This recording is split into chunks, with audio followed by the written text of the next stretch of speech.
নিরাপত্তা ব্যবস্থা কতটা জোরদার করা হয়েছে তা একেবারে কলকাতা বিমানবন্দরের ছবিটাতে স্পষ্ট হয়ে যাচ্ছে। কড়া নিরাপত্তা বলয়ে মুড়ে ফেলা হয়েছে কলকাতা বিমানবন্দরকেও। সেই নিরাপত্তা ব্যবস্থা খতিয়ে দেখেছেন আমাদের প্রতিনিধি প্রকাশ সিনহা।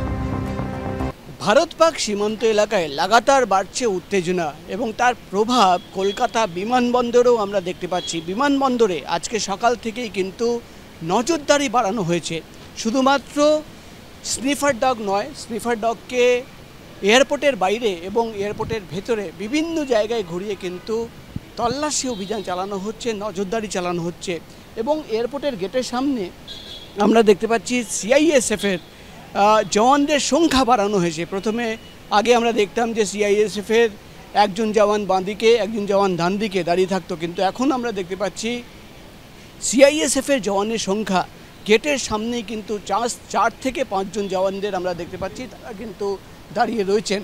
এবং যেটা এয়ারপোর্ট সূত্রের খবর, শুধুমাত্র জওয়ানদের সংখ্যা বাড়ানো হয়নি, ভেতরে সিকিউরিটি অ্যারেঞ্জমেন্ট বাড়ানো হয়েছে। প্রথমে আগে 3 লেয়ার অর্থাৎ 3 লেয়ার সিকিউরিটি অ্যারেঞ্জমেন্ট ছিল, এখন কিন্তু হাই অ্যালার্ট ঘোষণা করা হয়েছে এবং 5 লেয়ার সিকিউরিটি অ্যারেঞ্জমেন্ট করা হয়েছে। ভারত পাক সীমান্ত এলাকায় যেভাবে উত্তেজনা বেড়েছে এবং দেশের একাধিক এয়ারপোর্ট বন্ধ করে দেওয়া হয়েছে, তেমনই প্রভাব আমরা কলকাতা বিমানবন্দরে দেখতে পাচ্ছি। সকাল থেকেই, গতকাল রাত থেকেই কিন্তু নজরদারি এবং সিকিউরিটি অ্যারেঞ্জমেন্ট বাড়িয়ে দেওয়া হয়েছে, হাই অ্যালার্ট ঘোষণা করা হয়েছে এবং 3টে লেয়ারের যে সিকিউরিটি ছিল সেটা বাড়িয়ে এখন কিন্তু আমরা দেখতে পাচ্ছি 5 লেয়ার সিকিউরিটি অ্যারেঞ্জমেন্ট করা হয়েছে। এবং রাউন্ড দ্য ক্লক 24 ঘন্টা স্নিফার ডগ, একাধিক স্নিফার ডগ নিয়ে এয়ারপোর্টের বাইরে এবং ভেতরে নজরদারি এবং চেকিং করছেন সিআইএসএফের জওয়ানরা।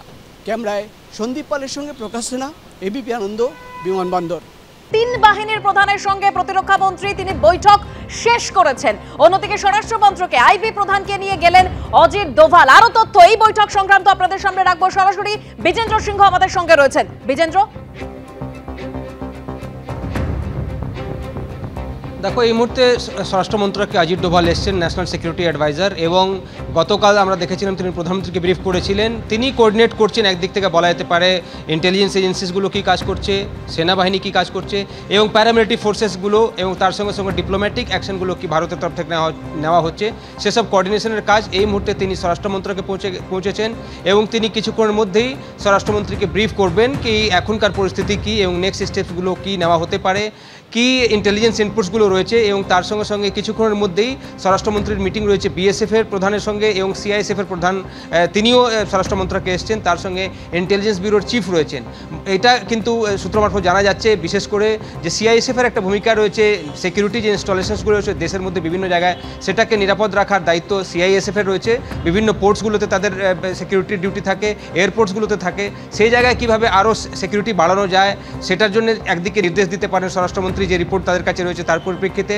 অন্যদিকে বিএসএফ বিশেষ করে যে পাঞ্জাব বর্ডার রয়েছে বা রাজস্থান বর্ডার রয়েছে, সেখানে যে মোকাবিলা তারা করছেন পাকিস্তানের তরফ থেকে যে দুঃসাহস দেখানো হচ্ছে সেটা নিয়ে বিএসএফের ডিজি ব্রিফ করবেন স্বরাষ্ট্রমন্ত্রীকে এবং তার সঙ্গে নেক্সট কী স্টেপসগুলো এখন নিতে চলেছে ভারত পাকিস্তানের বিরুদ্ধে সেসবও এই মিটিং আলোচনা হবে।